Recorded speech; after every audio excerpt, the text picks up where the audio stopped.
এরা গুপ্তচর, এরা চাকরি করেছে আওয়ামী লীগের সময়। জামায়াতে ইসলাম একটি গুপ্ত দল, এরা মিথ্যাবাদী, এরা আমেরিকার সহচর, এরা ক্ষমতায় আসলে দেশকে আফগানিস্তান বানাবে বলে মন্তব্য করেন নওগাঁ ৩ আসনের প্রার্থী ফজলে হুদা বাবুল। আওয়ামী লীগের মধ্যে এরা ছিল, দেখেছেন না? শিবিরের নামে এখন বিশ্ববিদ্যালয় আওয়ামী লীগের লোকেরা সংসদ সদস্য ঢুকে পড়েছে। এরা গুপ্তচর, এরা চাকরি করেছে আওয়ামী লীগের সময়, এখন এসে খরচ পাল্টাইছে। এদের চর্যাবৃত্তি, এরা মিথ্যাবাদী, এরা গোপনে আমেরিকার সাথে চুক্তিবদ্ধ, এরা আমেরিকার সাথে মিটিং করে এরা মানুষকে জানায় না। 11 মাস পর সাংবাদিকরা প্রকাশ করলে আমরা জানতে পাই এরা চুক্তিবদ্ধ আমেরিকার কাছে। বাংলাদেশটা আফগানিস্তান বানাবে, ইসরায়েলের সাথে এরা চুক্তিবদ্ধ, আমেরিকার সাথে চুক্তিবদ্ধ। এরা কিরকম ইসলামী দল? আজকে ফিলিস্তিনিতে আমার মা বোনেরা, আমার ভাইয়েরা, আমার চাচারা, মুসলমান ভাইদেরকে সেখানে পাখির মতো রকেট দিয়ে নিধন করা হচ্ছে। জামায়াতে ইসলাম এটা প্রতিবাদ করে না ভাইয়েরা আমার।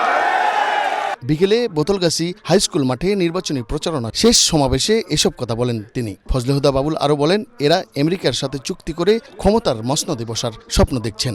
এই স্বপ্ন মহাদেবপুর এবং বোতলগাছিবাসী কোনোদিনই পূরণ হতে দিবে না বলেও মন্তব্য করেন বিএনপির প্রার্থী ফজলে হুদা বাবুল। শাপলা চত্বরে আনন্দের মালা হয়েছে, সবার আগে দাঁড়িয়েছে আমাদের দেশনেত্রী, আপোষের নেত্রী বেগম খালেদা জিয়া।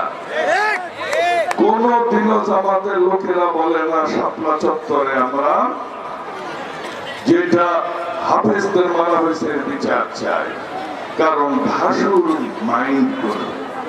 এইসব ভাসুরের সাথে পরকিয়া করার দল বিএনপি নয়।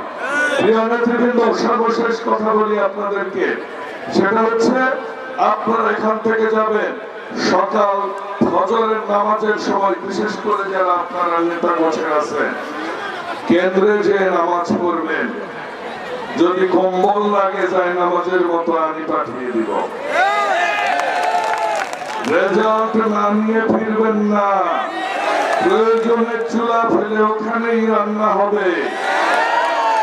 এই প্রশাসন, জামাতি প্রশাসন, মবের প্রশাসন এবং রেজাল্ট না নিয়ে আপনারা কেউ ঘরে ফিরবেন না। আপনাদের কাছে বলবো, আপনারা ইতিমধ্যে জানেন রেল লাইন চলে আসছে, নাগফজলি রাখার হিমাগার চলে আসছে। এত পাবেন জীবনে আপনারা যেগুলো চোখে দেখেন ইনশাআল্লাহ। Mondal Enam, Asian television, Dhaka.